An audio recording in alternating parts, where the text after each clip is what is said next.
Good morning and welcome to the porch. Well, we're getting ready to do our daily devotional this morning, and we have a subject that we want to talk about. It's not one that is pleasant at all, and so I'm going to go ahead and get started. I want to try to articulate my thoughts on this as respectfully as I can, and with the idea that hopefully what we say will actually help people, maybe get people to think in the right direction. So let's go ahead and get started. We're going to be talking about the little Ukrainian girl that got stabbed on the train in North Carolina. Now, let me start out this way. Some people may say, well, you're a little late on this, Paul, and I think maybe I'm right on time, but you judge that for yourself. And some people may say, well, there's hundreds, if not thousands, of people already weighed in on this. That's true. And here's the reason that I'm weighing in on it. Not that I feel like it's 100% necessary for my own benefit to weigh in on it, but if we do not put a voice to these terrible tragedies, and I'm not just talking about one voice, I'm talking about each individual that can put a voice to this terrible tragedy and let the world know that this is not acceptable. You see, I live by a creed, and it goes like this: all that evil needs to reign is for good men to do nothing. Well, I'll take it a step farther. All that evil needs to reign is for good men to say nothing. Here's my thoughts, and I'm going to start here. Number one, here at the porch, we want to express our condolences to Iryna's family, and I hope I'm pronouncing her name right. Our prayers are with you. We have no words to express the heartfelt sentiments that we have toward you and your family. Now, having said that, I want to jump back to why it's important for all of us to give voice to this. As I just pointed out, if we don't say things, we'll let evil reign. And I'm just weighing in so that I make sure that I've done my due diligence and put a voice to this as well. Not looking for recognition on our part.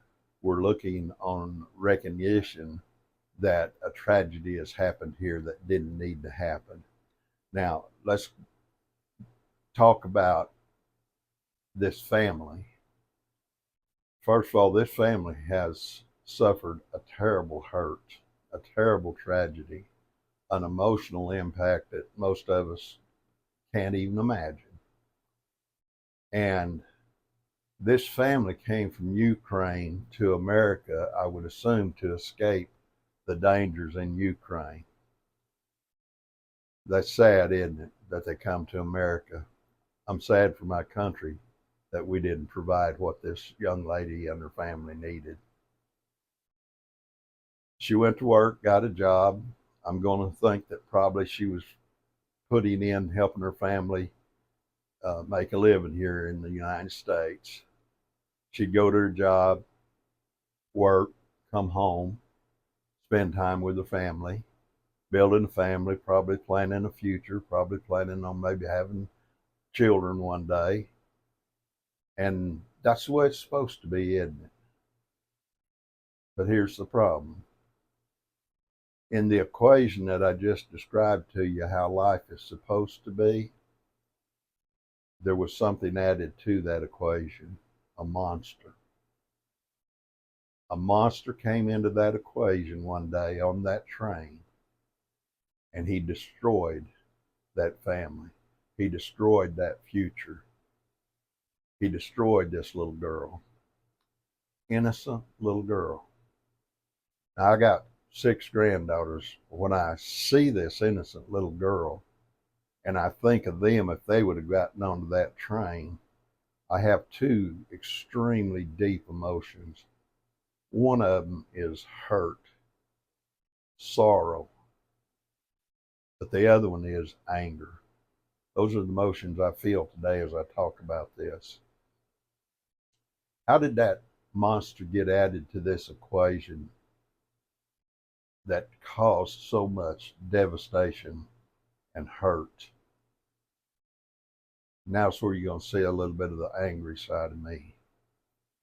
Soft on crime, liberal, woke politicians that will do whatever anybody wants to get a vote. You may say, well, Paul, you're being judgmental. I'm calling it like it is, and you know it. This family was torn apart because these people want to stay in power. I don't care who's in power. What I care about is, do they do the right thing? Do they take the equation of these monsters out of the families and lives of people? That's what needs to happen. Well, it didn't happen here. I don't know exactly why this thing has resonated across the world the way it has, but I'm glad that it has. I'm sorry that it happened, but I'm glad that people are standing up and saying enough is enough.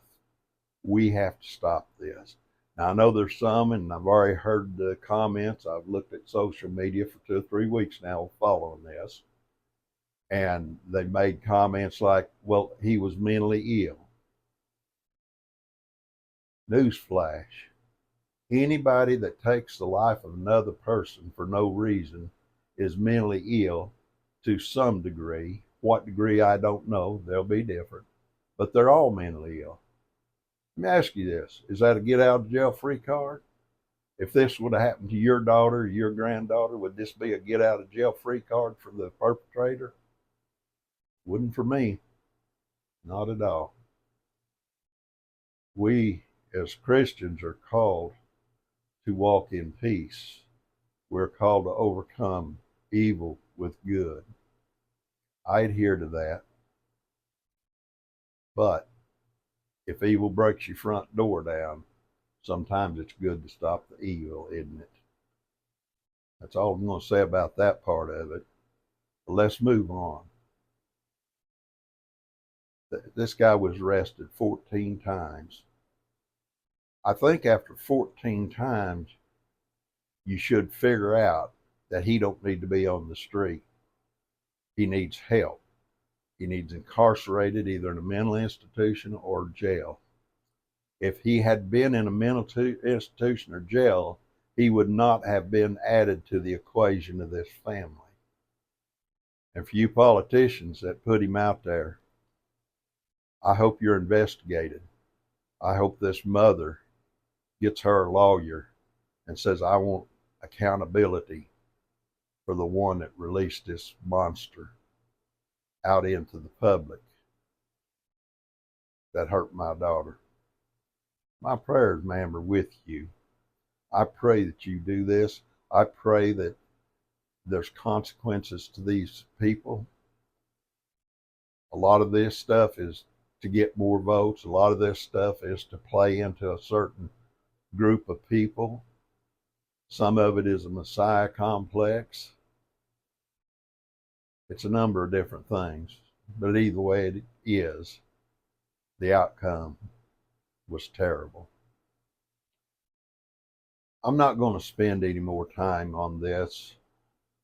I just wanted to add a voice to this young lady and her family that says, I disapprove of this, and we're willing in the future to fight. I'm not calling people to arms. I'm calling people to elect officials that will work on their behalf and keep these monsters off the street. We here at the Porch love you. We want the best for you. May God bless. Have a good day.